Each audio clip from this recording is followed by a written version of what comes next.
song in my head. It's a total earworm. Mm-hmm. Total earworm. I've had Can You Surrey, Can You Picnic in my head for about 3 weeks. Don't know why. I guess you played it one day. Yeah, I had a little revival of Laura Nero, who I love. Hey, what's happening, everybody? What's going on, YouTube? It's Robert Phoenix. We're now streaming live with my good friends, the Krys, Steve and Krys. Welcome back again. It's our annual monthly soiree. Nice to see you too. Thanks, Robert. Yeah. Welcome, friends all, right? Yes. It's getting to be quite the tight-knit little intertwined family thing. Family. We feel happy to be part of this. Yeah, absolutely. And Yeah. I can't tell you how many people that I talk to and your names come up. I love them. Oh, this They're is great. sweet. I know. And Everybody just wants to hang out with you guys. Good. Come to Texas, everybody. Yeah, that's right. We're so excited about that. We just really need it.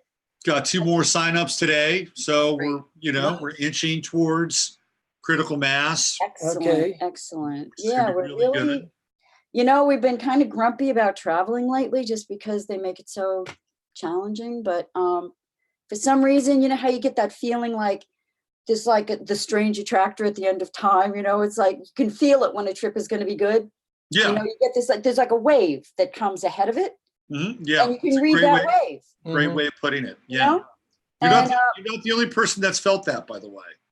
Oh, good. Yeah, it's kind of interesting. So you can tell if it's going to be a crappy trip. And we just canceled one that we were going to go to because it just felt crappy. And so we said, I don't want to go. So we didn't. And we're not. But this one, we're really feeling a pull. And I usually when I get that deep feeling like there's something internal that it's connecting to, then I know it's going to be really nourishing on some level. So yeah. I was talking with one of my clients today, and he says, yeah, I was thinking about doing some traveling. I'm thinking about maybe going to this event that David Wilcock is being a part of.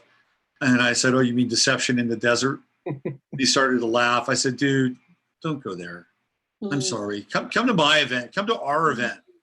Right? This is where because it's not scripted. It's not scripted. It's going to be very real. Yeah. There are some events. There are some, workshops. Structured, but not scripted. Some stuff we're going to do, right? But it's going to be like, let's get together. Let's pool our energy. Let's share some food. Let's hike. Let's experience nature. Let's do some stuff with Krys. You're going to be doing some dowsing stuff, and Glenn's going to bring his fancy machines, and which I'm really looking forward to. Yeah, and I'll be talking astrology, and it's going to be very cool. Emily's going to be there. Also, there are some people that are going to show up that are quite interesting, that aren't necessarily on the map, like Jeff Gates, who is Emily's buddy, is going to be there, and Jeff's been on. He's real interesting. Yeah. Jeff's going to be there. He's not going to be doing anything. And there are a number of people that are going to show up that are part of this group who do have some innate gifts and skills and talents. And I think there's going to be a lot of sharing going on. That's we're feeling. Just want to shoot the shit in like a really relaxed place, atmosphere. Yeah, just organically, let it unfold, and people can make new connections and make new friends, and it's going to be good, Robert. Yeah. And I'm going to take care of you, food wise. We're going to have, barbecue and Tex-Mex, and looks like the third night, which is going to be Sunday night, going to be a bit of a change in terms of the cuisine and venue. So what I was planning on doing was getting people to this wonderful Japanese place right next to the hotel, but they're going to be closed. And so instead, what I'm going to do is we're going to go to this place called Hondo's. Everybody's going to I got the vans. We're going to van up to Fredericksburg, and we're going to go to Hondo's. And Hondo's is a famous place. What is it? What's Hondo's is a place where it's like where Lukenbach and Fredericksburg kind of intersect. Okay. Because the Lukenbach family has a stake in this restaurant, Hondo's. And Lukenbach is that, famous song that Willie Nelson and and what's his name? The other outlaw, whose name is Waylon Jennings. Waylon Jennings. And Lukenbach is a small town. So all these towns in this area were basically started by Germans. Mm-hmm. And the German families still have a very strong tie to this area. And Lukenbach was one of these towns that was started by one of the German families, the Lukenbach family. And it's still there, although it's very, very small. And what it's turned into is kind of like this hill country version of Fisherman's Wharf.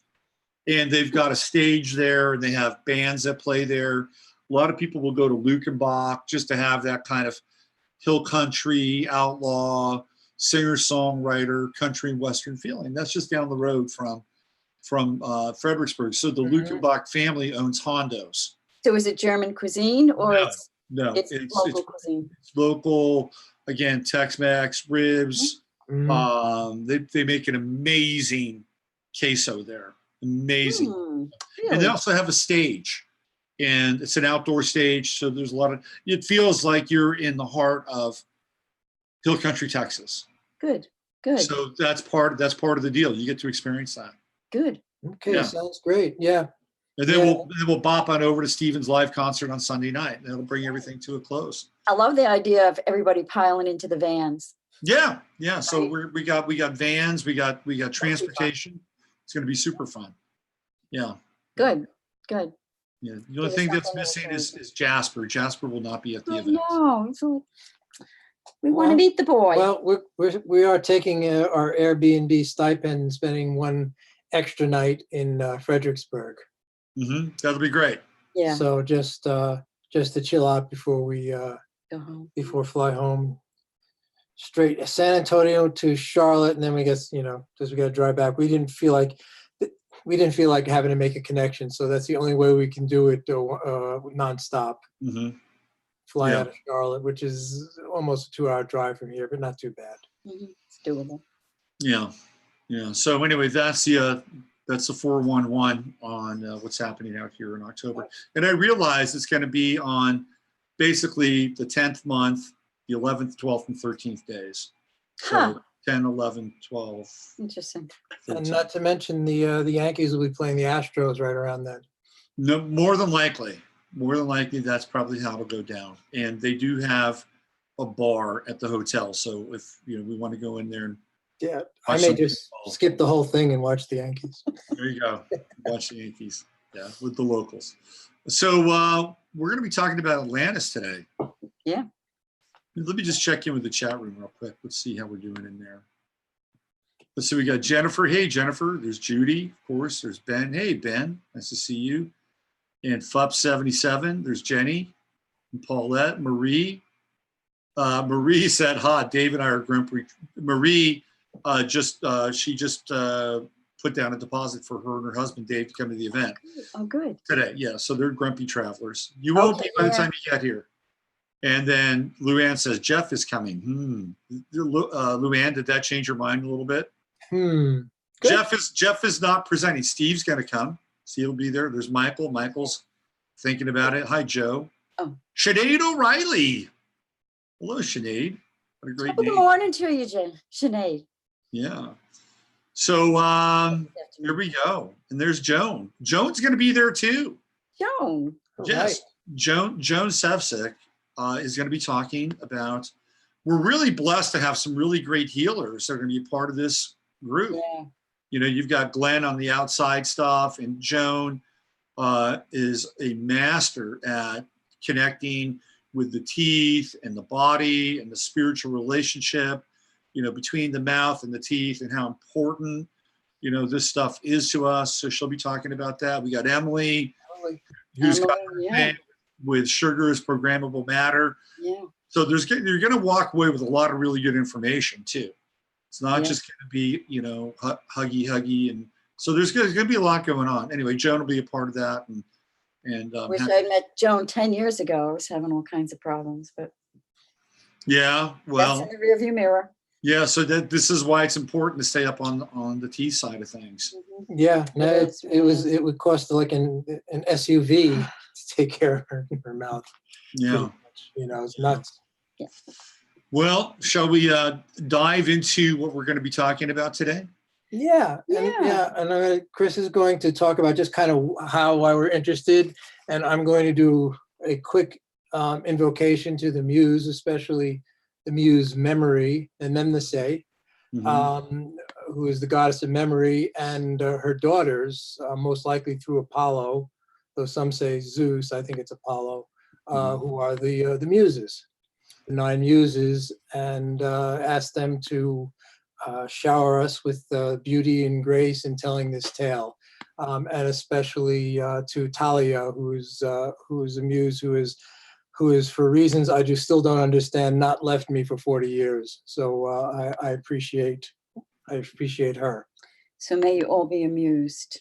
What about the muse Tulsi? Tulsi. Ms. Gabbard? Yeah. Her picture is just on my screen. I think if she so ran steady. Yeah, well, unfortunately, if she ran on the Republican side, I think she'd do really well. Yeah, the Democrats are creating a Hadrian wall around her right now. Mm-hmm. It's she's dangerous, man. She's radioactive. To them. Yeah, they don't like her. And everyone, and I think we talked a little bit about it in your chat room yesterday. Tulsi means holy or sacred in Sanskrit. So actually, and basil is means holy, like basilica. The word basilica comes from basil. Right. So Tulsi basil is an intercontinental holiness. See, there's a reason why I brought her name up. Yeah. And I just harvested mine yesterday, drying it for tea. And I did not bring up the name Marianne. No, we don't have to talk about that. Marianne Williamson. Oh. Yeah. I did, it's very hard. So let's jump into this, but I just want to bring something up. So last night I did as much of a deep dive as I could into Marianne Williamson world using multiple search engines to get different results, looking at her background, looking at her father, her family. It's really fascinating that there is not a ton of information on Marianne Williamson that will surface, with the exception of posts or articles from the last 2 years. Interesting. But, yeah, very, very difficult to find a lot of background information on her. It's like the algorithms have been programmed to bring up everything really within the last 3 months. It's fascinating to go in and try to crack that stuff open and see what's. But I did find some things, which I thought were relatively interesting, and has to do with her family more than anything and her background. Her real last name is Vishnetsky. Polish? Ukrainian. Yeah, Vishnetsky. So that Sam Williamson is one of those names that they took on. I see. Yeah. Anyway, I think I read her book, something letters to, was it like a letter to her son, or in the form of a letter to her son, maybe about 10 years ago, maybe 15 years, a while ago. No, she doesn't have a son. She's got a daughter without a father, but go ahead. Right, it was to an imaginary somebody or something like that, to explain what's going on. Anyway, I guess, it was one of those books that I thought was going to be better than it was. I'll just say that. Yeah. I will say one thing that I did find out about her, and then we can dovetail into the invocation of the muses, is that I read this is an article on, it was either the Forward or Haaretz, so it was coming from Israel. And she had a very kind of in-depth interview. It was Haaretz. And she said that one of the people that she really admires is Theodor Herzl, who is the father of Zionism. And that she basically admires Zionism. Now, she thinks there needs to be an updated version of Zionism, but the Zionistic roots are in Marianne Williamson's background, which I thought was very interesting. Interesting. New Age Zionism. Here we go. Zionism, yeah.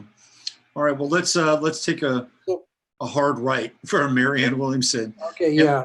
Let's do. You want you to do your thing, Steve? Well, I just did it. I already did it. So I'm sorry. Did I spoil it? I brought in. No. The muses are already with us. Okay.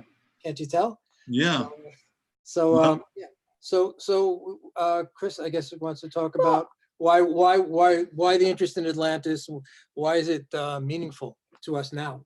By the way, Do you have any like spiritual or like when I first heard that song by Donovan about Atlantis, you know that tune? Way down below. Yeah. When I first heard that song, it was like an alarm clock in my head. And I was about maybe 9 or 10 years old when I first, maybe 11 when I first heard that song. Do you guys have any kind of like visceral feeling about Atlantis? I'm just curious. I guess I would have to say I do. Like a nostalgia. Why? Because it was such a not a good place in so many ways, in others it was. But it didn't end well. I might have bought that as a 45 back in the day. But did you have any visceral?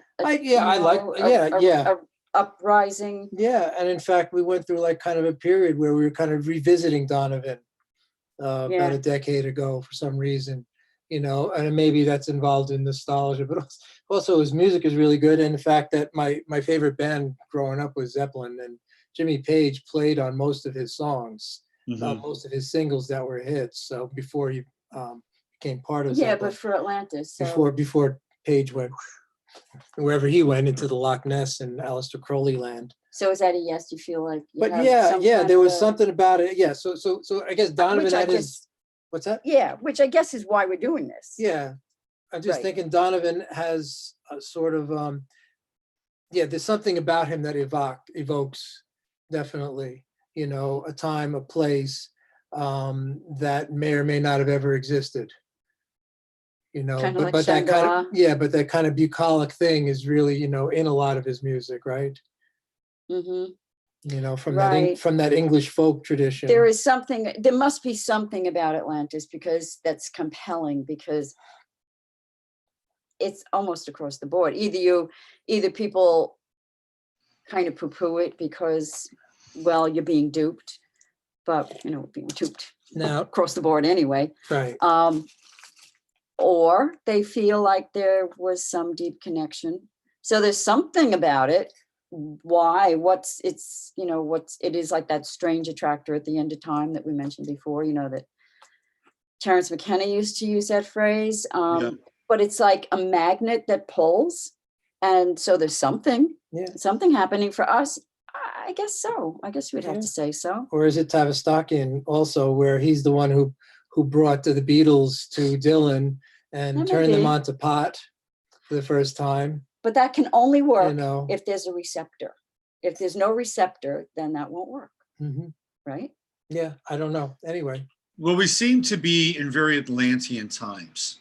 We really are. Yes. I mean, you know, if you go back and you look at some of the, you know, the mythical history about the demise of Atlantis, you know, that there was a lot of black magic and chicanery with high technology, genetic manipulation. Right. And this is what we'll hopefully get into. Crystal grid, genetic manipulation. Yeah. Right. So now we've got 5G, transhumanism. So, you know, the rebirth of Atlantis is it's at high noon right now. We were listening to Quite Frankly the other night, and he was aghast because he came across some story about research that Japan is doing with genetic engineering and mixing humans with other species.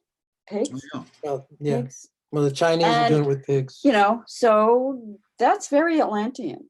So, oh yeah, absolutely. Absolutely. Yeah, and I think that's the dark side of Atlantis is playing itself out again. Yeah. Well, why don't we dive in and I'll hold some of my commentary No, for don't. Yeah, No, just I pop like in, when you pop in. feed it. You know, it's a conversation. Hey, if it takes two shows, it takes two shows. Yeah. You know, whatever. Let me just share this one other story about Atlantis. Yeah. It's a very it's kind of how do I say it? Just anecdotal. But it really it had an impact on me that to this day I haven't forgotten. So back in the day, like around 1980, okay, I did a lot of work with kids back in the early 80s, and I was working at this school for kids that had, you know, some developmental disorders, right, hyperactivity, whatever. But I formed a bond with some of these kids, and they were very into punk rock, and they were middle schoolers, right? They were like, you know, 13, 14, and I don't know, you know, how this would play out today. But I took a group of these kids to go, a small group, like 4 of them, to go see this movie called the Punk Rock Movie in San Francisco. And it was like, you know, here I am, I'm 20, they're 13, 14, and I'm taking these kids, right? And one of them was this young girl. She's around 12, and all she did the entire time was giggle. The whole time, she just giggled.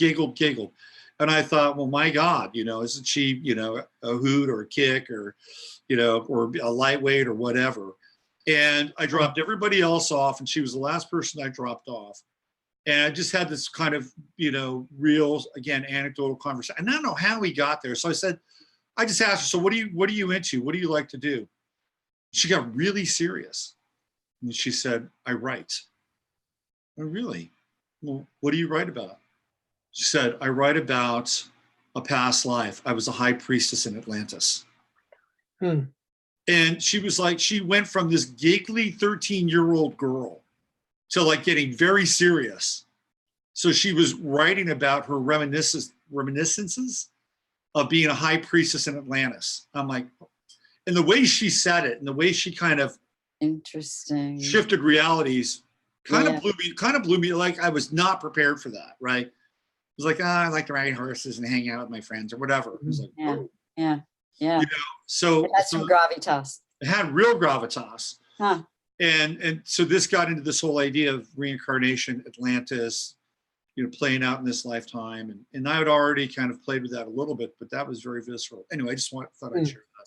Yeah, what a great story. Yeah. So you can feel, again, it's that intangible, but I'm receiving your story in a way that is visceral. Mm-hmm. So, and I'm imagining that that's how you experienced it, because in the telling, your voice is a spiritual carrier wave, right? So what you experienced is coming through in your voice. Yeah. And then I receive that. And so that's transmission. That's right. Yeah. That's how it works. Yeah. Right? Yeah. That's absolutely. valid testimony, as they say in the yogic tradition. Yeah. So that's a really good story. And that was the good side of Atlantis was this working with vibration before it fell, was working in a positive way. And I guess we'll get to that. Study, when we were in the ashram, there was a book that we studied called The Doctrine of Vibration. That was Diskowski, I think. And you know, it just says that everything is vibration, which you know, that's easy to understand. But so when we moved to Atlantis, when we moved to Asheville 19 years ago, Steve saw a poster in a store that was advertising a class being given on sacred geometry. And this local person, Robert Gilbert, was giving the class, and he just felt pulled to go and take that class. And we took that class, or Steve did, and I joined later, but that became our core group of friends right away. It was such an amazing group of people, really plugged in, really tuned in, smart and aware. And so Robert always had books for sale in the back of the room. And there was this series by Samuel Sagan, who was his teacher in Sydney, Australia. And Samuel Sagan ran the Claire Vision School. And how do you spell that? S-A-G-O-N or It's A-N. I'll show you the book. This is the first in this. I always try to get it. Now we'll finger off the name. Finger off the name. Sleeper Awaken. Yeah. Okay. Yeah. This is a series of 5 books on Atlantis. And I would say the writing is not sophisticated. So at the first pass, you know, there was a tendency to be a little bit critical of it because, like, oh, the writing's not that great. But by the time we finished all 5 books, we actually felt like we had been through some kind of an initiation. Okay, so he's doing his best, but, you know, the writing is a little corny sometimes. But we ended up reading it 3 times. I just finished my 3rd run through it. Wow. About a week ago. So yeah, for anything to get me to read it 3 times, you know, it takes a lot. Yeah. So the first 4 books are set in Atlantis as it's disintegrating, and it focuses on a person who becomes, you know, a spiritual warrior and a monk, and, you know, quite a strong person in the end. Starts out very weak. He starts out as this very weak-minded person who only follows the letter of the law, and the law was the big thing. So everything goes according to the law, and this is lawful, and that even your conversation. The law of one. Is it? Well, I don't know. I that never read the law that of comes one, out later. so They I don't- don't know. They don't call it that. It's just, The you law. know, Okay. the law of Melchizedek, actually they call it. Right. So I've heard of that a lot, but I've never read it. So I have no reference. But I know David Wilcock does a lot Right, of it comes work out of around Casey. that. It comes out of Casey. Does it also. come out of Casey? Yeah. Okay. So, you know, and it follows through to all of his initiations, going down into the underworld and into the dragon world, and then up above to the higher celestial realms. And then it takes this extreme hairpin turn in the last book and goes way into the future. And the last book is called Bleeding Sun. And Checkerboard. yeah, so checkerboard. This one completely threw me a curve. When I read it, I could not get into it the first time. It was very disorienting. It's the same people who are in Atlantis, but they're reincarnated way, way, way thousands of years in the future. Mhm. And it was really came out around the same time as the Matrix movies. So this, It came at the exact same time. Right. And interestingly enough, he being in Samuel Sagan, being in Sydney, also the Matrix movies were shot in Sydney at the same time. And it's about all these, the structure of it is about all these people being born in pods. yeah, and then these nested virtual realities that have to be overcome. That's in the Bleeding Sun book. That's a Bleeding Yeah, Sun book. So he was Samuel Sagan. So 20 years ago, he's way ahead of it, writing about this. Yeah, You know, and he was sort of a combination Sanskritist right. and and I guess something of a Steinerian, I guess, because he used a lot of that language. In other words, the final battle is the battle against Ahriman, things Mhm. like that.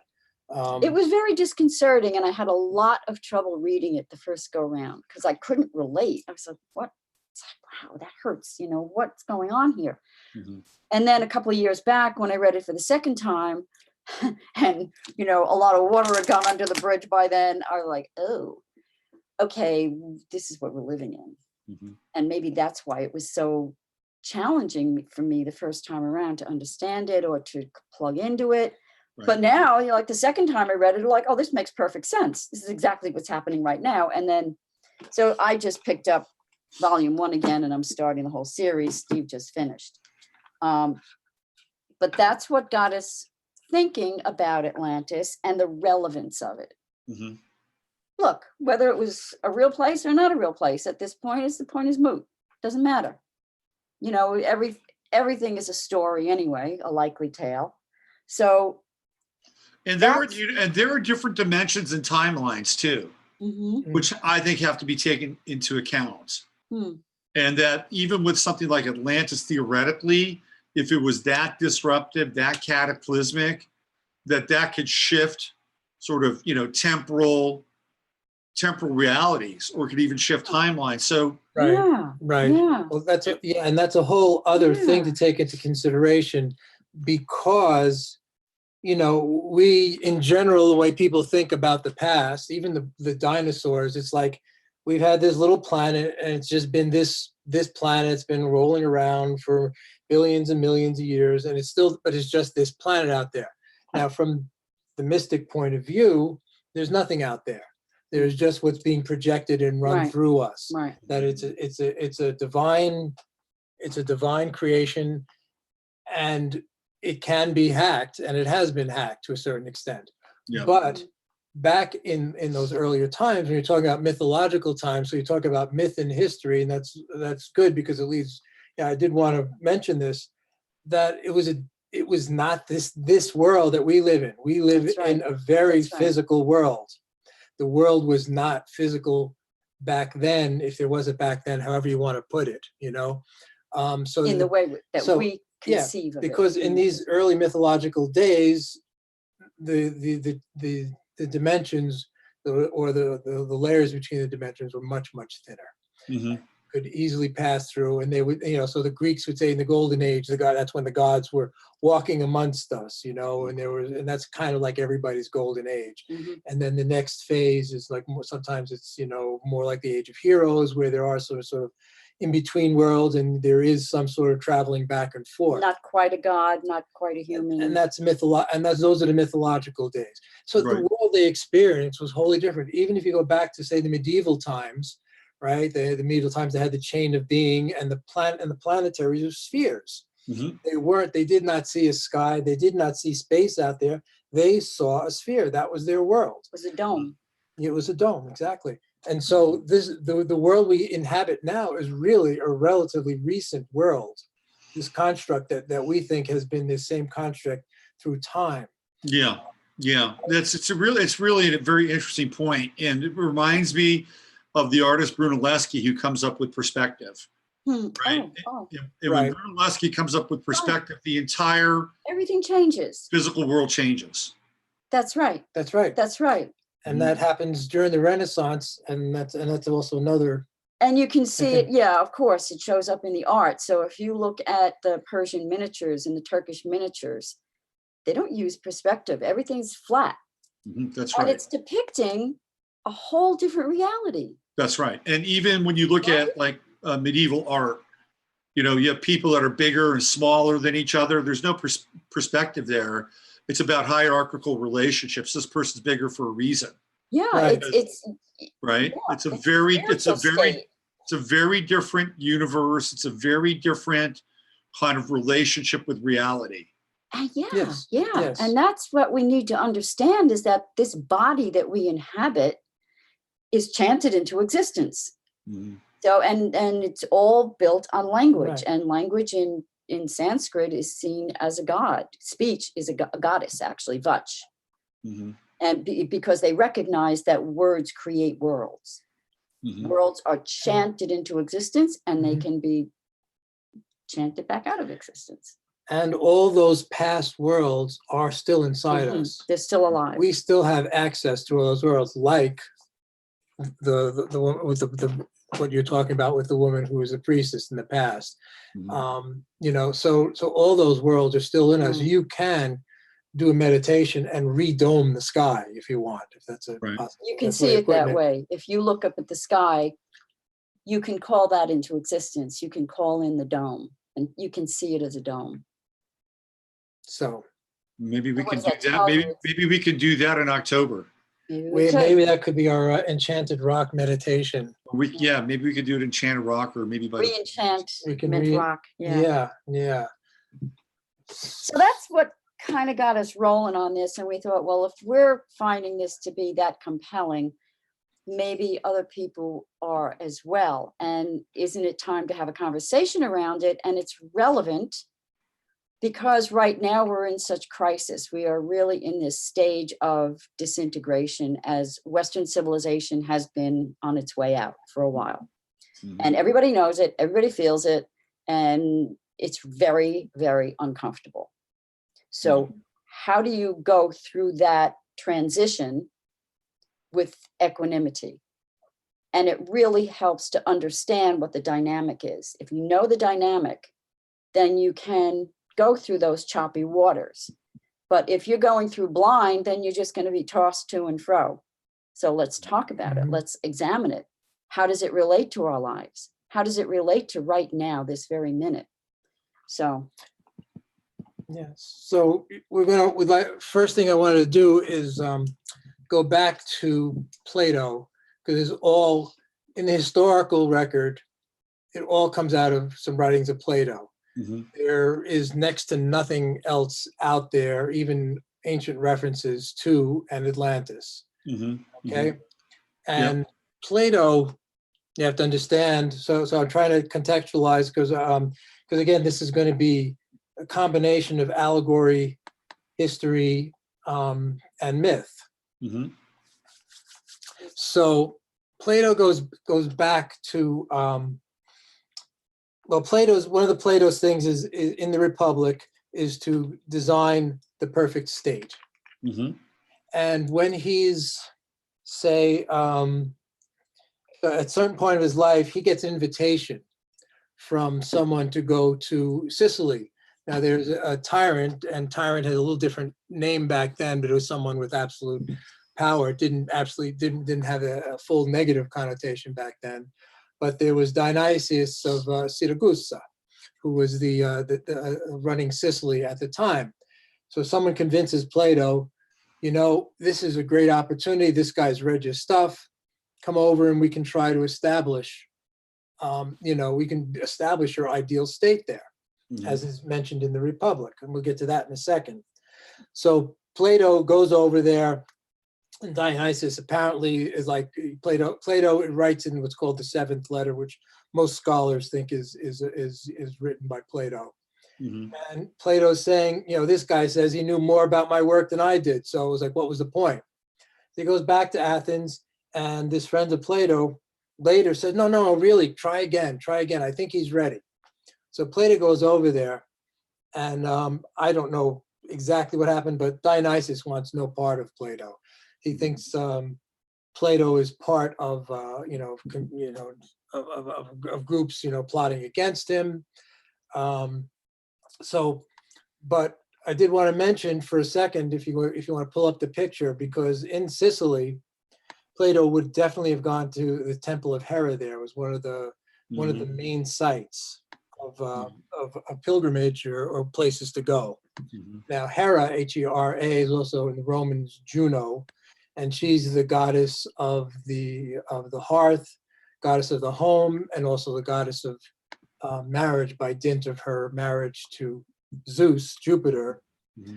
Okay, so right now, as we speak, Google is having this huge conference with all sorts of stars and princes and principalities and all that sort of stuff going on at this resort called the Resort Verdure, which means the Green Resort. And these people, apparently there was something like 114 private jets, untold amounts of yachts clogging the waters, and Maseratis and Porsches all over the roads, so people can't get around in the area. So Google has this huge thing. It's all Leonardo DiCaprio, Elton John. Obama was supposed to go, but apparently he skipped out for some reason. Anyway, so Google's having this mass semi-secret, at least the agenda is secret, what's being talked about. But all these people are going there, and on the outside, Prince Harry apparently gave a talk on how how they really need to be ecologically thoughtful. And gave a speech in bare feet, if you can believe it. So all these people are spending all this money, all this waste and extravagance to go there and apparently, talk about, cutting back on things, right? So what a fucking joke. Anyway, they're doing it, as you can see. Now, this was probably taken at last year's. I'm not sure. Anyway, and Sting, God bless his little soul, is performing there. Mm-hmm. I think Sting has a biodynamic vineyard in Italy somewhere. Anyway, so they're doing this at the Temple of Hera, which is one of the best preserved, temples that go back to 500 BC to before Plato's time. So Plato would have visited this temple. But the fact is, so the thought is that here they are co-opting the goddess, the home of the goddess of the home, of the hearth, of the home. And what has Google been doing lately, right? The Alexa, all these equipment, and the commercial did on was it Echo? Was that what it's called? That device that basically films everything that goes on in your life. Mm-hmm. That's to right. have a playback. So the fact is, so this is their next co-option, because what's the last place of solace we have, is our home, is our garden, and they want to invade that too, because apparently the rest of the friggin' world isn't enough for them. So this is, a serious breach, and and I just wanted to, just bring up that aspect of it. So this is what's going on in Sicily right now as we speak. Not a lot of diversity in that picture. Righto. No, it's That's only rich. for us. That's only for the So, plebes, so the plebiscites. So what happens to Plato is that but while he's in Sicily, there are a lot of the two main places of the Pythagorean schools were Sicily and southern Italy. So Plato is there long enough to pick up a lot of Pythagorean thought, a lot of Pythagorean mythology. He goes, but at a certain point, Dionysius, the tyrant, has had enough of him, thinks Plato's plotting against him, and then basically sells him into slavery. So poor Plato, the greatest philosopher of all time, is now a slave. Apparently, he's recognized, he's bought out by someone who's like a Pythagorean chariot race driver, who rescues him, buys him out of slavery, and then takes him to southern Italy, where he hangs out with this guy named Archytas. And Archytas was running one of the cities in southern Italy, and he was a Pythagorean also. This guy was so interesting, Archytas, that he would actually make war implements on Pythagorean harmonic ratios. Wow. So he's not even, so they even brought that into their fighting equipment. And apparently the Mongols did this too, where they would have different feathers on their arrows, and they could use that to signal back and forth to each other, because they would make different sounds as they would fly through the air. So there's a whole depth to that. That I'm not a big studier of war, but I just find it fascinating. So anyway, Plato runs back to Athens, kind of with his tail between his legs. His attempt to make his perfect city doesn't work. Okay, but he starts writing about it. So there's two. So there's so he sets the stories of Atlantis, and the story of Atlantis is mostly in what's the Critias, which is unfinished, and also in the beginning of the Timaeus. And it's just a short part at the beginning of the Timaeus, and the rest of the Timaeus is this huge cosmology. It's considered, one of his main works. Mm-hmm. And then when you have at the top of this page, if you just scroll back down, Robert, Let none ignorant. Just because you say now Atlantis. Right, I wrote now. I titled it Now Atlantis, just as a play off of New Atlantis, and how it's how it's pertinent now. That's all. Mm-hmm. All right. Okay. So where I thought that was coming from was the Yoga Sutras, where the very first sutra says now yoga instruction. No, I didn't have that in mind. No.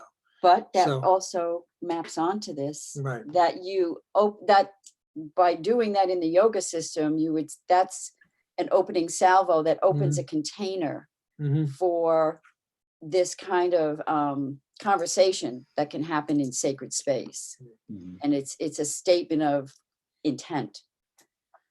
So that's where I thought you were going with that. Yeah. But okay. No, but I just playing off. I thought it was the National Organization of Women. National Organization of Women, yes, who are huge fans. That works, who are huge fans of Plato, of course. So let none ignorant of geometry enter. That was over the portal to the academy. So what Plato does, he writes these series of. It was supposed to be 4. It seemed like he was planning out 4. They call them dialogues, but they're mostly just people telling a straight story. So the Athena, so Athena was the goddess of Athens. So every 4 years, they would have a huge celebration of Athena, and there would be songs and games and athletic contests and a lot of poetry reading. So Socrates gets together with his friends, who one of them is from Athens, one of them is from southern Italy, and another one is from Thrace, I think. And they have an entertainment for themselves. So Socrates goes first, and he tells the story of the Republic, which is the perfect city. Next is Timaeus of Locri, and he goes and tells the cosmogony, how the world is created, and that's a very geometric and it's very intricate and it's really a fascinating piece. This everyone thinks is Plato's gotten. Some of us think that Plato got it from the Pythagoreans in this journey. Okay, because he writes this after he gets back. But what I wanted to read. So anyway, I don't know if you want to pop up that picture of Athena from Nashville, just because it's so great.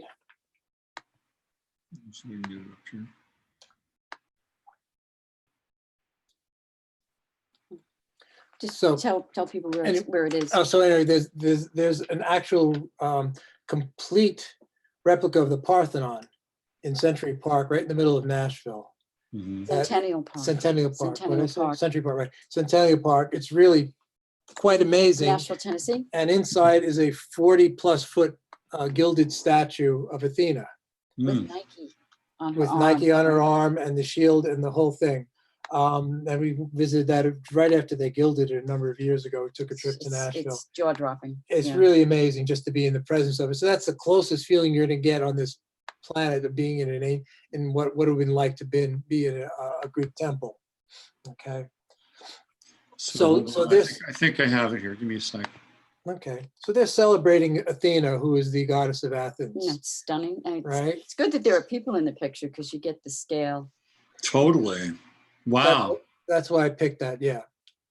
So that's what the inside of the Parthenon would have looked like. And, so Athena is Atheno, Parthos, and I forget, unfortunately, what Parthos is. So I believe Centennial Park was created for a World's Fair, was in it? the late 1800s, 1898. And this was such a popular exhibit that they left it, and it's all made of concrete. It's not marble, but it's really, everything else about it is very authentic, and it feels authentic. It's really. Yeah, and the statue is actually gilded. I could do a whole show on that statue, probably. Yeah. It's really astonishing. And like I say, so that's the largest indoor statue, I believe, in at least in North America. So she's holding Nike in her hand. That's what that figure is. Who's winged victory. Mm-hmm. And there's the serpents. Of course, the serpents were always welcome in Greek temples. Mm-hmm. And there's a whole, in the shield, there's a whole story behind what's on the shield and things like that. So that's Athena. So that's who they're celebrating. Athena, who is who's the main goddess of and creator and the patron of Athens. Mm-hmm. Okay. Mm-hmm. So they're going to tell these stories. And I just want to say, so at the beginning, Socrates says, "All right, well, I told my story. Did you get what I said? And he wants them to remember what he said about his perfect city. So I'm going to read what Socrates says, and you tell me what this sounds like, all right? So Socrates says to these three guys, for all wives and children were to be held in common, to the intent that no one should ever know his own child, but that they were to imagine they were all one family. And with a view of securing as far as we could the best breed, we said that the chief magistrate, male and female, should contrive secretly by the use of certain lots so as to arrange the nuptial meeting, that the bad of either sex and the good of either sex might pair with the like. And there was to be no quarreling on this account, for they would imagine that the union was mere accident and a tribute to the lottery. And the children of the good parents were to be educated, and the children of the bad secretly dispersed amongst the inferior citizens. Okay, so there you've got a eugenics program. Right. You've got this elitist deception that Plato is saying is part of his as close to a perfect state as he can come up with. Mm-hmm. Which really makes me think of Leo Strauss and the Chicago School, because they base a lot of their ideology on Plato's work. Right. So the Pinnock boys and girls all come out of this. A lot of them, I think, Wolfowitz studied directly. I can't remember off the top of my head now, but a couple of them, of the Pinnock people, studied directly with Leo Strauss, Plato professor at the University of Chicago. Strauss and then Irving Kristol, right? These are the two. Irving Kristol was a big guy with it, but Strauss was the professor who taught the Republic, and they pulled this elitism this we know better than you, therefore we have the right Right. to do whatever we want We over know you. better. So you have Plato saying, yeah, we're gonna everyone think, first of all, forget about the fact that there are no marriages. It's just copulation by lot. Mm-hmm. All right. And then we're going to fix the lot. So the people that we think are better are going to get together, and they're not going to know it. They're going to think it's by lot. Right. And then we're going to educate their children, and the people who are worse we're going to put together, and we're going to just throw them out, and maybe give them a sword or something to protect the state. Mm-hmm. Mm-hmm. All right. Right. So, Interesting. so nobody friggin' talks about this in Plato. Plato is like held up as the god of philosophy, the be all and end all. Right. As Whitehead said, all subsequent philosophy is a footnote to Plato. Mm-hmm. Again, so this, so I find this huge, and no one. So what he's really doing is he's crafting the playbook for the elite. I mean, that's what's. Yeah. Yeah. And Yeah. so, but they're smart enough to look at it, and they get it from this. Right.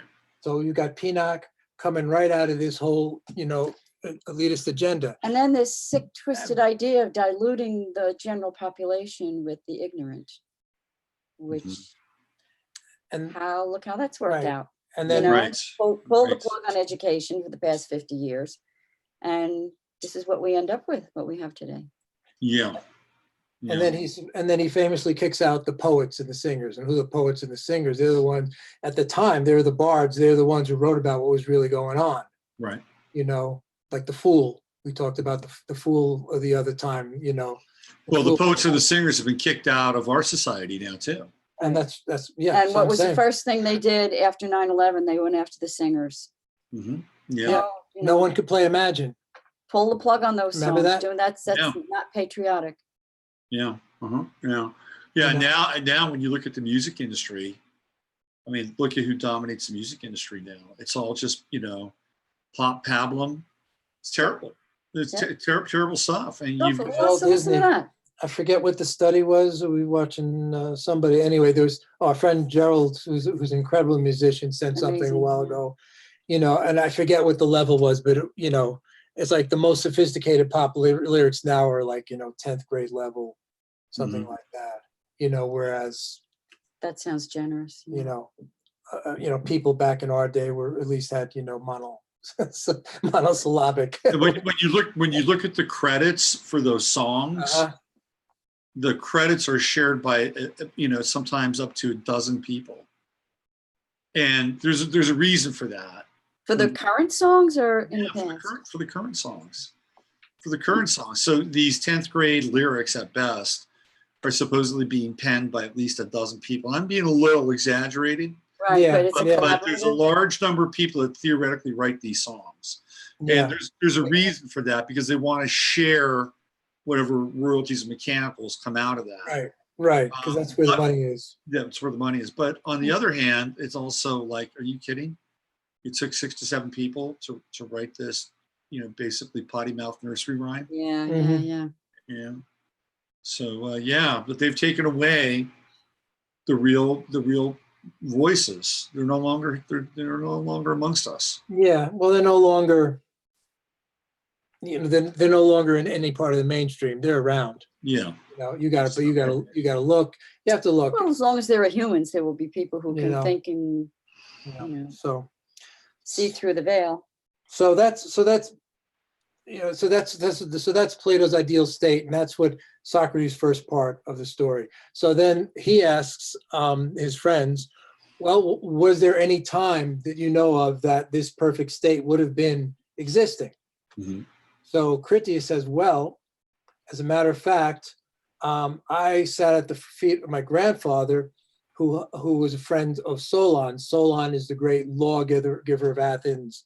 So he's one of the 7 wise guys of Athens. 7 sages. And he went to Egypt. And so my grandfather told me the story he heard from Solon. And so Solon goes to Egypt, and in the temple of Sais, S-A-I-S. And that was a temple that supposedly Plato and supposedly Pythagoras were initiated in. I guess there must have been by that time there must have been a lot of confluence between Egyptian and Greece. I know there was a lot of trading going on. So it was kind of like towards the end of the full-on Egyptian culture. So at the temple of Sais, Solon is talking to the priest there, and the priest says, you Athens, you think you have a culture now, but you're little children.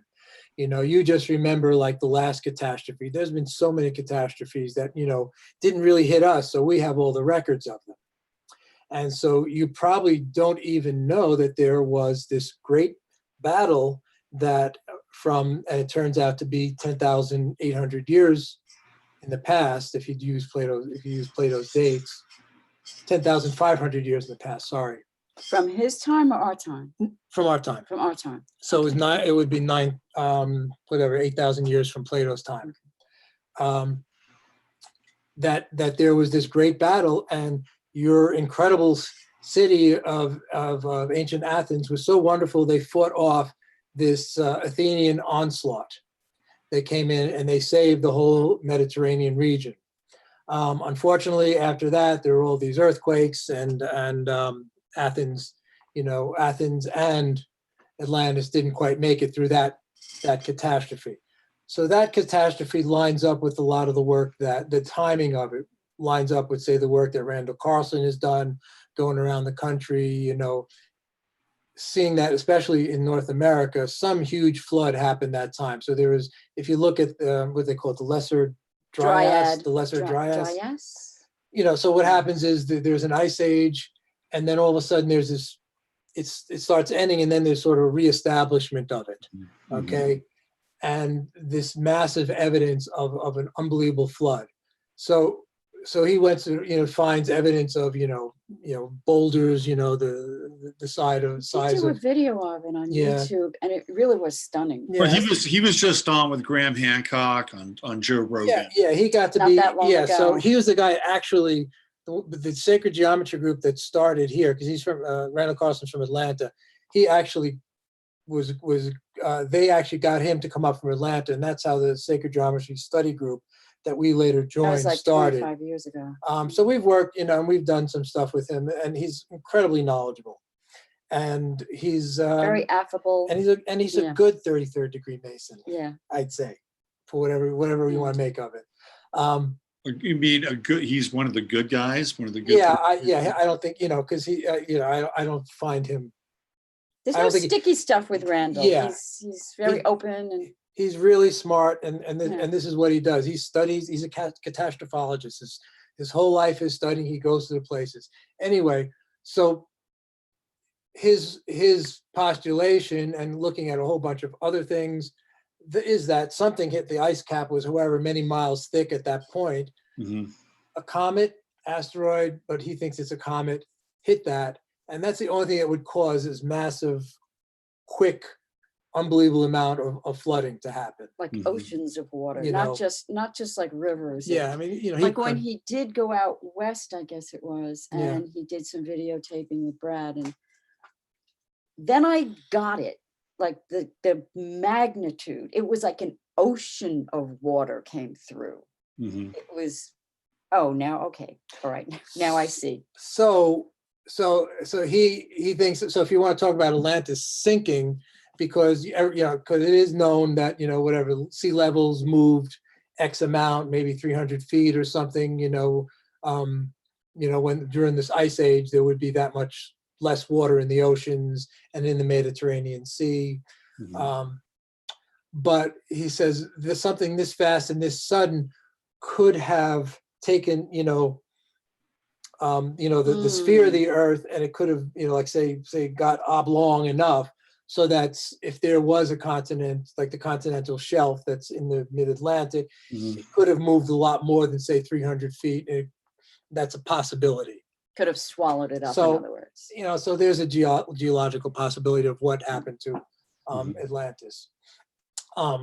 Plato actually just says it's earthquakes. So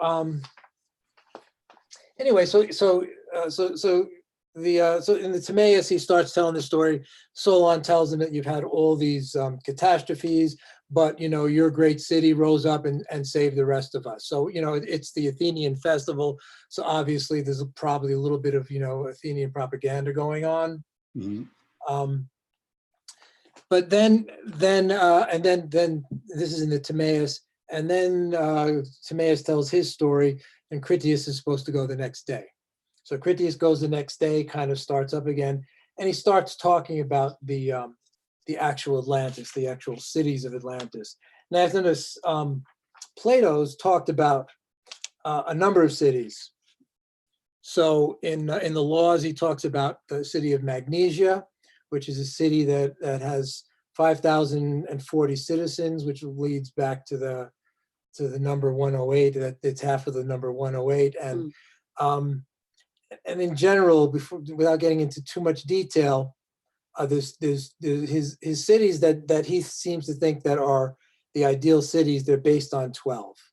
Okay, right. So Critias starts talking about the ancient Athens. Now, ancient Athens is a lot like the city of the city of Callipolis, which means beautiful city, that he talks about in the Republic as being the perfect city. And ancient Athens is founded by Athena and Hephaestus. So he starts off saying that the gods divided the world up into 12.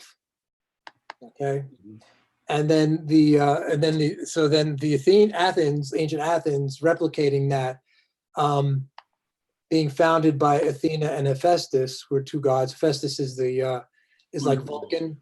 Yeah, Vulcan, yeah, underworld. Right. He's the smith, the forge of the underworld. Right. Now, the precursor to Hephaestus is Adrona. Who is wounded, by the way. Hephaestus has a wound. Yeah, he's wounded. Yeah, he limps. Yeah, he limps. In fact, he was. They made fun of him. Aphrodite, who ends up marrying him, also in another story, cuckolds him.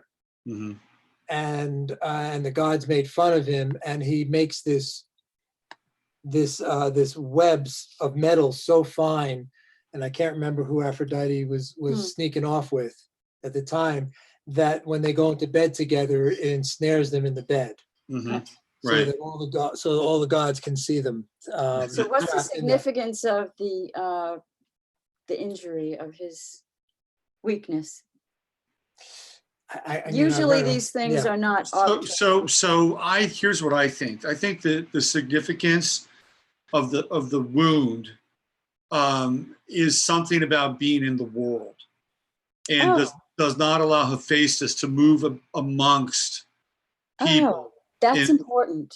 In an economic and an efficient manner, right? So it's also metaphorical, like it's a wound to the world.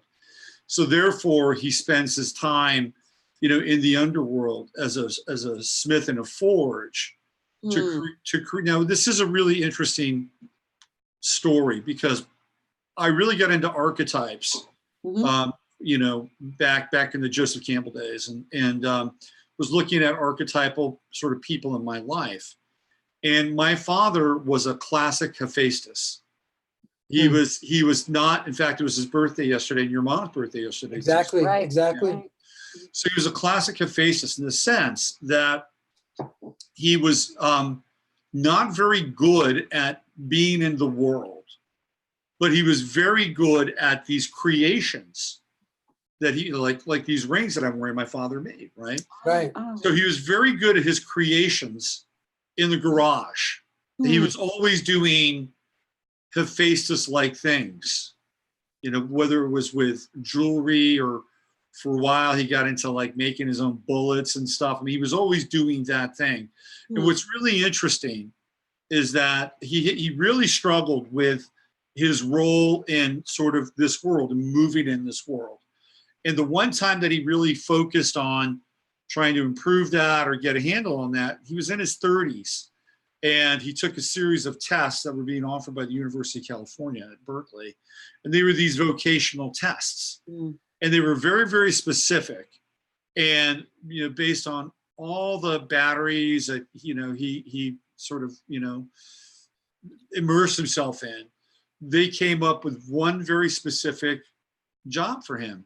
And that was as an orthoprosthesist, meaning somebody who would create limbs for people who were immobile or had a difficult time of being in the world. Wow. Wow. Huh. That's how What a fit. total fit. And it's like that could have been his kind of passage out of the underworld. Wow. But in order to do that at that time, there was only one place in North America that was actually, instructing people to do this, and it was in Seattle. And we were living in California, and would have been just a major sort of tectonic shift for our family and my mother, all kinds of stuff. So, but that would have been the thing that would have brought him, out of that underworld place. And, and God bless his soul, he was not somebody that was actually able to really manifest his quote unquote potential. That's because he was the wounded smith. He was the forge of the underworld. So I've got firsthand, like, great, interesting. Robert. What a great telling of the tale. Yeah. So these archetypes and these myths are very real. They're very real. Yeah. Oh, yeah. They're alive, and they live in us, and they move us. Yeah, and that's why it's so important to look at the details. Like, it's very easy to gloss over and say, yeah, he was wounded, and then go on with the rest of the struggle. Well, why was he wounded, and what did that mean? Right. Exactly. That's the crux of it. That's a great point that you picked out of there. That's very, very important. And so that's showing us something. That's right. All these different characters, these archetypes have these characteristics that are very applicable to our lives and our own kind of psycho-spiritual development, and can be very healing for us if we understand them. That's why they're there. They're so powerful. Yeah. And I have a personal, the personal connection. My family, on one side of my family, comes from the town of Atlantis in Sicily, which is right on the side of Mount Etna. In fact, when I was there in the 80s, it was covered with ash. Mm-hmm. And it's called Adrano is the town. Atlantis was the earlier version of Hephaestus, or what Hephaestus grew out of. And of course, you would figure right on the Mount Etna, volcanic activity, that would be the place for that sort of thing. And apparently the temple there was built out of volcanic rock, of which, nothing known remains, but they built it out of that. So I always felt, something, of that, and having, gone back that. And my grandfather was a mason of some kind, making, was a skilled mason. And your uncles? And my great grandfather, because so that he was in the same company, I guess. Yeah. So also in this Atlantean Secret book, the first one that I'm reading, Sleep or Awaken, the particular protagonist, his name is Czar, and he has just gone through an initiation in the vulcanization monastery. There's a whole thing of connecting the upper worlds and the lower worlds together in this book. Yeah, so which in the Greek would be the hieros gamos, would be the wedding, the alchemical wedding of the heaven and the earth to bring the two together. Right. And so just as a point of interest, that's where I'm at in the book, is that he's just getting his first really serious initiation, which is life-threatening. And if it's a real initiation, they are often life-threatening. They know fooling around. So yeah, so I don't know of any other place where Athena and Hephaestus are connected, but in Plato's talk, they're connected in ancient Athens. And Plato says that they created the ancient Athenians out of the very earth, that they come actually right out of the soil of Athens. Okay, so I'm going to pose this. I'm going to bring back. This is the perfect city that supposedly beats Athens in this war. Beats Atlantis in this war. Now, so as I said, they divide it into 12 again. So this gets back to the geometry. I don't even know how far we're going to get into this. We may have to do this in two parts. Yeah, probably. We'll probably do a cliffhanger here. Yeah, but so in geometry, it's very easy if you have a circle to break it up into 6 or 12, because the radius goes around 6 times exactly. Okay. Then we get to Atlantis. Atlantis is broken up into 5 and 10. And you cannot make, if we're geometric drawing, and now we can plug we just did our first one, came out on Off Planet Radio. We're doing a series we're actually doing the drawings, sacred geometric drawing. So we did our first one, just came out this weekend. And I think we're going to tape another one hopefully next week. So with Emily on Off Planet Media. And we were really pleased with how that came out. So we're going to hope that'll be a series. You can't accurately draw a pentagram in a circle by geometrical construction. Okay, so this is going to be important later on. Okay, so but the perfect city, Athens, you can draw a perfect six. So this is the gods. They talk a little bit about ancient Athens. It was rich soil, and that there was nothing left except, when it went down with Atlantis, there was just a bunch of shepherds who had sort of a dim memory of its greatness. All right. So this is the priest in Egypt, the Egyptian priest at Sais, telling the wisest man in Athens, Solon, that he really didn't know what's what about what's going on there. Okay. So when you get to then he starts talking about Atlantis. So Atlantis then is not formed by two gods, but by Poseidon, and married a woman there named Cleito. Cleito. K-L-E-I-T-O. Cleito. So Cleo, so it's a combination of a god and a mortal woman. Okay, so it's not pure divinity forming the city. So it's kind of starts off lame as Vulcan. Right. And so she gives Poseidon 5 sets of twins. 5 sets of twins. Okay. Now the oldest of the twins is named Atlas. So Atlantis means island of Atlas. So that's where the name comes from. And so he is the king of Atlantis. And then the others divide up as as princes, basically. So a 5 and a 10 is the same kind of construction. Right. And again, so it's not a perfect construction.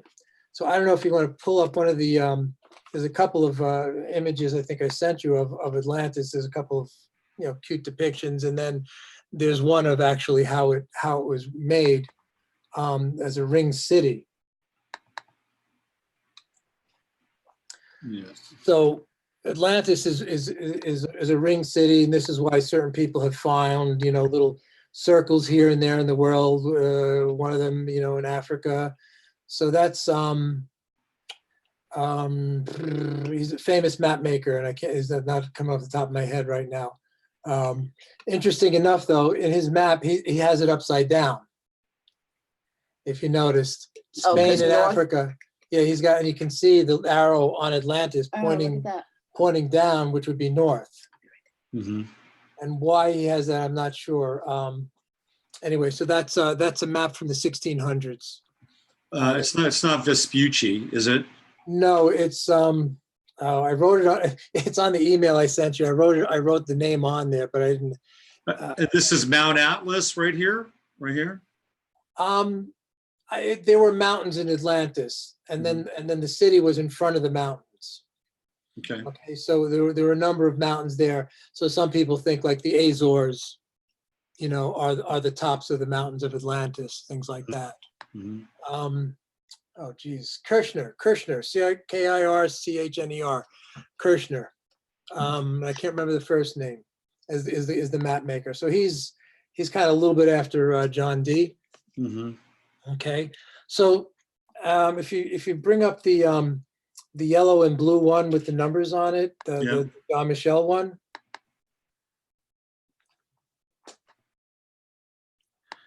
So Plato gives numbers as to the size of the city. Great, thank you. So he measures. So these numbers are called stadia in Greek. So a stadia is about 600 feet, or like a double football field, right? So that's a stadia. So you can see the brown would be the landmass, and the blue are the rings of water, canals. Mhm. And you can see from the bottom, there's a canal that runs out from the city and then runs through actually a long field out to the sea. Mhm. So, so you see the ratio. So the last ring is 3 stadia, then the next landmass 3 going into the middle section, which is 2.5 stadia, which again, so let's think 2.5. So it's not a perfect number. Again, there's something a little off with it. This is what the people who crunched the numbers of Plato have found. So, and is guarded by gates and towers. If you want, you can go to the other depiction where you can see kind of like someone's imagination of the city. Right. I don't know where that comes from. But here's some of the things that they said that are kind of interesting. So they built walls around it, and they were built of red, black, and white stone, which is something Krys wants to talk about. Yeah, so I always get excited when I see those 3 colors mentioned anywhere. So Yeah, that's it. in the yoga system, there are 3 qualities that interpenetrate everything in the physical world. It's sattva, which is lightness or intelligence or goodness, rajas, which is passion or movement, and tamas, which is solidity, stuckness, permanence, physicality, very dense. Mhm. And those 3 qualities are assigned the color qualities of white for sattva, red for rajas, and black for tamas. Now it also shows up again when you go over to Ireland, and they're talking about the sacred cows.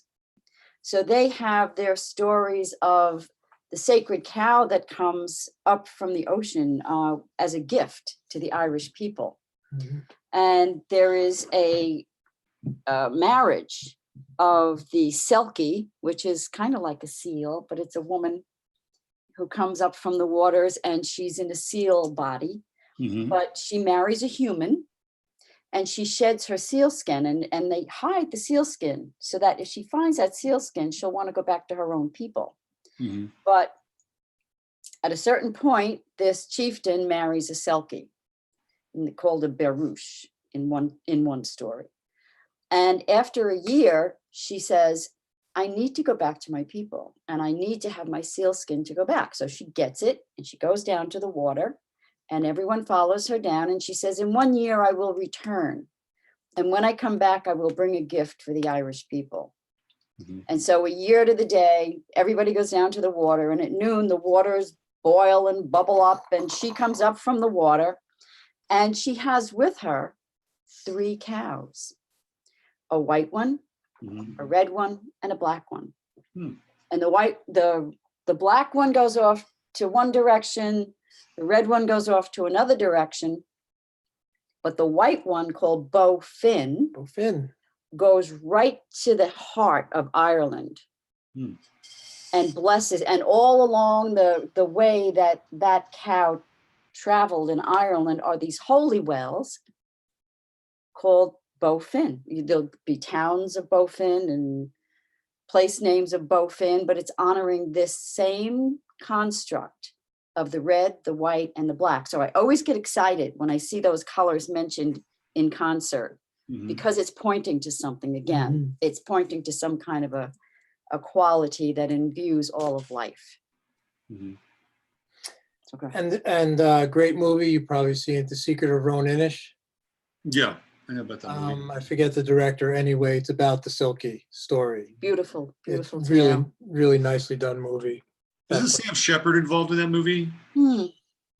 Is he in it? I can't remember now.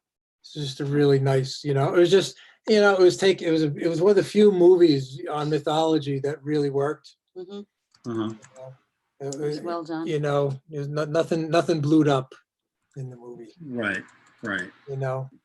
So so mention about what so the walls, metals they're covered with. Right. So these walls, so the buildings are red, black, and stone. And as Plato says, sometimes they're one color and sometimes they're mixed, and I'll quote him, in an inherently agreeable character. that would be when the gunas, those three qualities, Guys are are in mixed. balance. Right. So that's in the yoga system. Every aspect of your life is a combination in some way of those three qualities, right? So that's another way of looking at the manifest world instead of particularizing it into objects. You know, so a hammer is a very tamasic, and it's useful as a tamasic object. Mm. You know? And you know, a song would be, you know, it's part rajas because it's activity, and then if it's uplifting, you know, then it's part sattva. Mm-hmm. You know, so everything is an admixture of those things. Right. And the goal of the yogi and the yogini is to balance off the gunas, so to live in a balanced life. And that would be to see only that life is gunas acting on gunas, Correct. as they say in the, it's a quote from the Bhagavad Gita. Correct. So it's not, so that's how you get away from being attached to what's going on, which is not always easy these days. John Sayles, by the way, not Sam Shepard. That's it. So then the outer wall, it's not fully depicted here, but the outer wall is covered in copper, and the inner wall is covered in tin, and the Acropolis is covered in orichalc. Now, before I get to orichalc, there are planetary, as you know, there are planetary correspondences. Copper is Venus or Aphrodite. Tin is Jupiter or Zeus. Mercury is Mercury, the moon is silver, Mars is iron, Saturn is lead. But Plato talks about this metal called orichalc, which seems to be some sort of reddish gold. And there are some ancient references to it. I think there's a reference to it in Hesiod, who was a couple hundred years before Plato, maybe 300 years before Plato, who was like the main person who wrote down all the Greek myths. Mm-hmm. He talks about orichalc, but no one knows what it is. No one knows if it existed or if it was a particular alloy. Nothing's ever been found on it. So it's basically a complete mystery. No one knows anything about orichalc. But the Middle Temple was covered in it. And it was a huge temple to Poseidon that had an ivory roof. And it was depicted Poseidon drawn by six-winged horses and 100 nereids around him riding dolphins. And I did send you a couple of pictures of that, of what's called Poseidon. Yeah. And dolphins, so nereids are sea nymphs. Mm-hmm. And dolphins, so the word Delphi, like as in the Oracle of Delphi, the word Delphi means womb. So that oracle was considered the womb of Greek culture.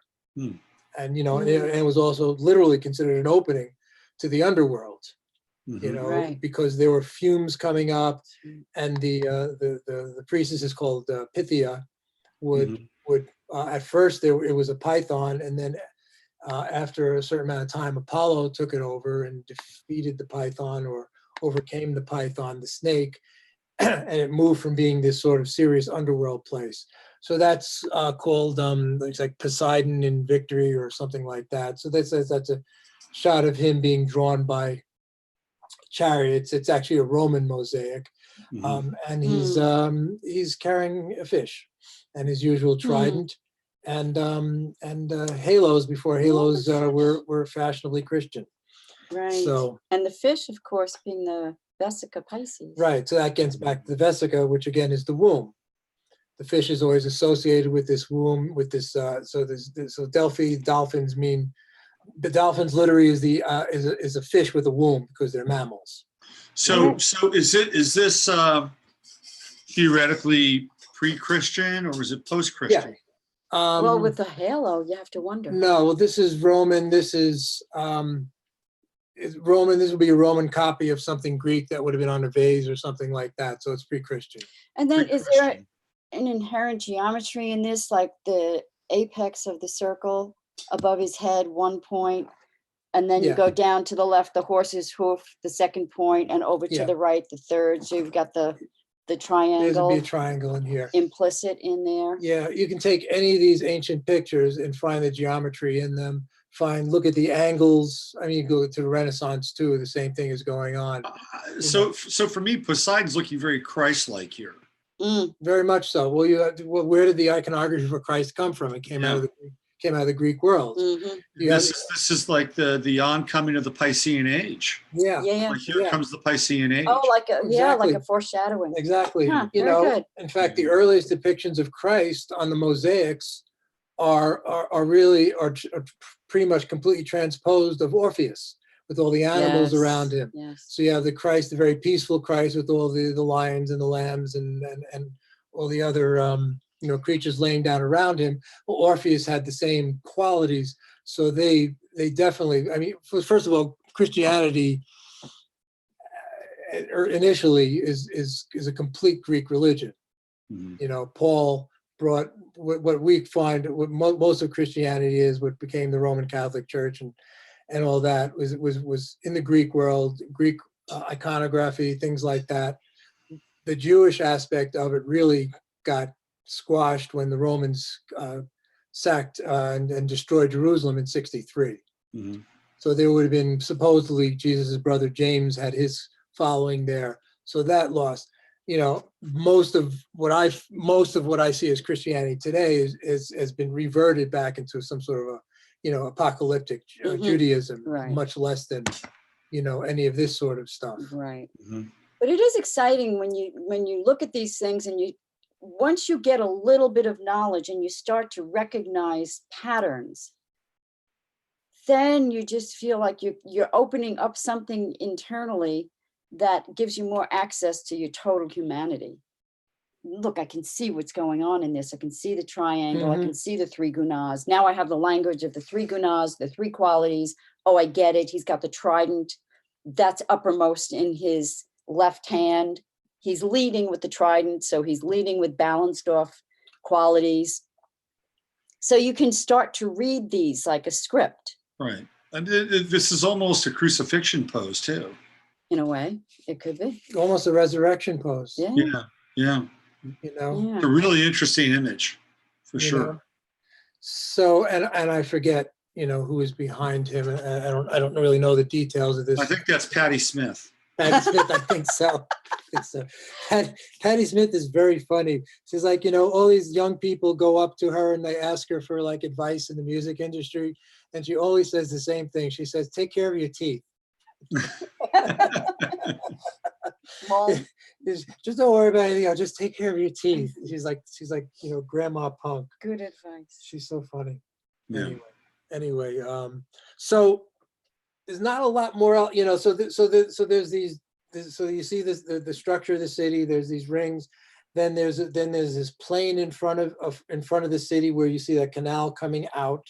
There were hot and cold running springs that apparently had great flavor. So the basic thing you have to remember as far as Plato, the Critias, the story, is that, and I'll read, so the virtues, so then you've got, because it's a human and a god that started the great families, it starts off, they're great, they're wealthy, they don't really care about the wealth, they're just virtuous, they're all about improving themselves. And then with subsequent generations, it becomes less and less and less. And so the greed element starts becoming more and more decreased. So there's a decrease of the divine qualities within them. And they become self-centered and greedy. And so at some point, Zeus is looking at this. He says, "Oh, this is terrible." He gathers all the gods together so that, quote, a discipline to find out some kind of judgment, so that, quote, a discipline that might bring them back in tune. So remember that word, in tune, okay? And then he says, and then it stops. Because Zeus says, and boom, that's the end of it. Plato didn't finish it, or he intended to leave it there. I gravitate towards the latter. So, and then the third story, which would have been about the battle itself between ancient Athens and Atlantis, which was supposed to be told by Hermocrates, the other guy who was listening to the story, is either never written So no one really knows exactly. It's Plato lived a long time. Plato lived to, I think he lived to about 80. Mm-hmm. You That's know, ancient for back then. you know, yeah, yeah. Even Socrates lived to 70 when they executed him. Mm-hmm. Socrates lived to 70, and he had How many he children? had an infant baby at the when his friends were gathering, when he was being executed, and his wife comes in and he's got an infant baby. This is Socrates at 70 with an infant baby, and he's like, the kid's making too much noise. I'm trying to talk with my friends. Get him out of here. So that's in Plato too. Right. So Interesting. Well, we're coming up on the 2:00 hour here, and it brings us roughly to about 2 hours. well, this could be a good point to break. So I think this is kind of an organic kind of. Yeah. Chris wanted to say something. I just wanted to bring it up because it feels like it's an organic kind of time to sort of bring it back together, and we can continue to do this next time you guys are on the show. What I was going to say is maybe we should check in with the chat. Yeah, so some interesting conversations going on in the chat room.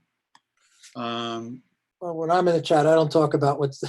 You're right. We're like, hi, Sherry. We talk about other things, So Ani says, funny how the red and black colors of the Bolsheviks are missing the white. Oh, see? Now, Isn't that interesting? See, yes. then you start to bring it into your living experience. Good work, Ani. Hope you're coming to Texas. Good, Ani. Yeah. Good on you, Ani. Neptune and Pisces. An astrologer, Joe says, an astrology instructor told the class, learning mythology to understand astrology. I think that's a pretty good, prod, and I would co-sign on that. Yeah. And let's see what else. Anything else in there that's interesting? Some stuff about Chiron. Joe says, I was born in a town at the foot of Mount Vesuvius. Huh. Whoa. How about that? That's really intense. Yeah, Heracleum and Pompeii, really interesting ruins. You got people frozen, like running like that. Yeah. Oh, looks like Ani's going to be coming to our events. How about that? Good. All right, okay. Ani. I'm looking forward to meeting you. Right. See you, Ani. Well, can I ask you a question then back to astrology? Because I never understood how, so there are ancient correlations between certain gods and certain planets. But with the newer planets, Neptune, Uranus, do you know how they got assigned? How Neptune got Neptune, Uranus, etc., Pluto? Do you know? Because they're major deities. But so do you know how they got assigned to them? Yeah, well, the story with Pluto was that there was Clyde Tombaugh discovered Pluto, right? And he was this kind of amateur astrologer, and he was all about the wobble and all that stuff. Anyway, he was friends with an astrologer in England, and he wound up having a dialogue with this astrologer from England, and the astrologer from England, or astronomer from England rather, he queried his daughter, and he said, well, what would you name this planet that they just discovered? And by the way, people were sending in all kinds of ideas about what Pluto should be. And one of the names that was being considered for Pluto was Hades. But it was this astrologer's daughter that named Pluto. Well, what's really interesting is that when Pluto was discovered, there were some fascinating kind of cultural corollaries that took place that were happening right around that time. Mm-hmm. One of which was the beginning and the birth of the underworld and crime. People like Al Capone. Oh, really? Huh. Yeah, and there was a lot of activity around things like plutonium and sort of the early stirrings of the Curies and all that stuff, right? So that's so Pluto has this very interesting kind of cultural sort of dissemination, and it's fascinating that this young girl was the sort of the namer of that planet. Uranus was discovered what was it, right around, was it, there was like the earliest sighting was around 1690. Hmm. And then in 1781 was it Herschel. He described, he pretty much figured out where it was. He was in the garden of his home. It was like a Bath or Somerset. So he began to make descriptions of what he saw. And that, I think the name of Uranus came through the Royal Society, right? So so the Royal Society base, I think, came up with the term Uranus. Okay. Yeah. What does it mean? Does it have some history? Well, Uranus is Uranos, right? Oh, Uranus. Yes, so it's Uranus, and Uranus is connected to Saturn. I see. Okay, that makes sense. Yeah. Okay. So yeah. Okay. And it becomes this kind of this spoiler or eater, destroyer of culture, destroyer of Chronos, right? That's what happens with. So these are some of the attributes that are associated with Uranus, and then Aquarius, which was hanging out in Saturn, got moved over there. Oh, here's this wild planet for you, Aquarius. Go take on this, Uranian attribute. And then, of course, Neptune is discovered after that. Those are two basic stories. I believe the Royal Society was the namer of Uranus. Yeah. Well, it's interesting because they all, work in their way and certainly have their, mythological, their influences match the correlate with the mythology. Mm-hmm. Yeah. So I thought it was really interesting. I never really knew the story of how they came up with that for the outer planets. Yeah, Herschel also theoretically discovers Neptune as well. So Herschel's a kind of an interesting guy when it comes to sort of the extrapolation of these two bodies. And interesting, when they tried to demote Pluto, there was like a leak. There was like a plutonium leak somewhere, like right when they did that, if I remember correctly. Yeah, yeah. Somebody was pissed. Yeah, absolutely. 2011 or something, 10. Yeah. And there are a couple other people that I think were looking at Neptune too. There was a French guy named Leverrier. So Neptune was one of these bodies that was being observed by a number of different people. It's interesting. And the Royal Society comes in again, and I believe is part of the naming of Neptune. Interesting. Yeah, first Neptune was called Leverrier. Oh, wow. Leverrier, yeah. Interesting, huh? The Belvedere, is that the beautiful? I forget what I don't remember my French. I can't remember. And there was another guy, Adams, who was also kind of involved in the predictive model of Neptune. So Neptune's one of these interesting sort of, manifold discoveries sort of happening simultaneously. Yeah. People were talking about Chiron in the chat room. So what are they saying? With the kind of connecting with Hephaestus a little bit. Yeah, in fact, it came up. It's like they were asking, what my father's Chiron was at, and so Chiron was discovered in 1977. Oh, what year was your father born? He was born in 1935. 35. All right, I was just checking. My mother was 32. So let me just find his chart because I do have it here. I wonder where his Chiron is. I should know. Where is he? Here he is, right here. He's right above Ian Curtis. Hold on. And of course, Jerry Garcia and Lunasa. Happy Lunasa, everyone. Right. Lunasa. Or Lunasa. Yesterday. So let's see. Chiron was in Gemini. Chiron in Gemini. Yep. Mm-hmm. Oh, that's his progressions. Hold on, I'm in the wrong chart. Hold on. I was doing somebody's progress chart. That's not right. That is not right. Let me go back here. It still could be in Gemini. Let me check. Yeah, this is the right chart. Chiron in Gemini. Ninth house. Ninth house. That's interesting because the ninth house is travel. and I was born in France. Oh, That's right. Yeah. So maybe I was his wound. no. Maybe you were his healer. Well, you know, maybe, I don't know. Athena was Zeus's wound, right? It's a complicated deal. I learned a lot about astrology in my father's chart.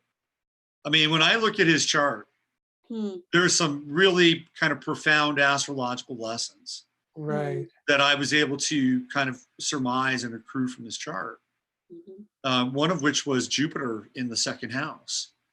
And it gave me kind of firsthand knowledge of how Jupiter in that part of the chart works, because he never really made probably more than 45 or 50K a year.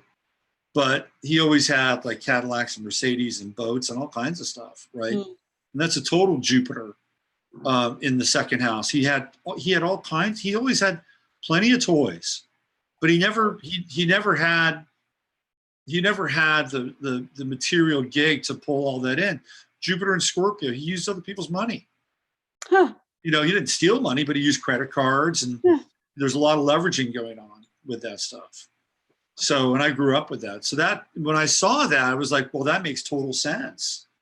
You know, so if you really, really, really want to study astrology, study your parents' charts. I swear to God, you'll learn so much, and it'll be very, because you grew up with all that stuff. You could see it, you had a front row seat. right. You got all the dynamics inside you.